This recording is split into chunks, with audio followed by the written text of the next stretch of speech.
দিবাকরপুর শীতলা সংঘের সমস্ত সদস্যকে অসংখ্য ধন্যবাদ এরকম একটা সুন্দর টুর্নামেন্ট আয়োজন করার জন্য। আজকের দিনে সবাই আমরা যখন তরুণ যুব সমাজ যারা বিপদে চলছে, বিভিন্ন মোবাইল নিয়ে বা সোশ্যাল মিডিয়ায় ব্যস্ত থাকছে, সে সময় মাঠে আনা প্লেয়ারদের বা তরুণ যুব সমাজকে, সেটা একটা দারুণ প্রয়াস। তার জন্য সাধুবাদ জানাবো কমিটিকে। এরকম টুর্নামেন্ট প্রত্যেক বছর যাতে তারা আয়োজন করে তার জন্য তাদের কাছে অনুরোধও করবো। রাত্রিকালীন টুর্নামেন্ট আয়োজন করতে গেলে অনেক প্রতিকূলতার সম্মুখীন হতে হয়, যেমন মাঠ তৈরি করতে হয় বা আলো, বিভিন্ন কিছু থাকে।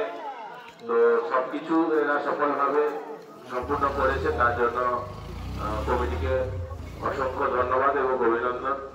আর খেলার বিষয়ে বলতে, যতগুলো টিমই পার্টিসিপেট করেছিল টুর্নামেন্টে প্রায় সবই ভালো টিম।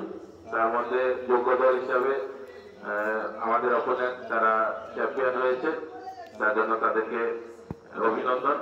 আর আমাদের টিমও ভালো খেলেছে, তারা রানার্স হয়েছে, হয়তো অল্পের জন্য চ্যাম্পিয়ন ট্রফি ছুঁতে পারেনি, কিন্তু সবাই ভালো খেলেছে। সবাইকে অসংখ্য ধন্যবাদ।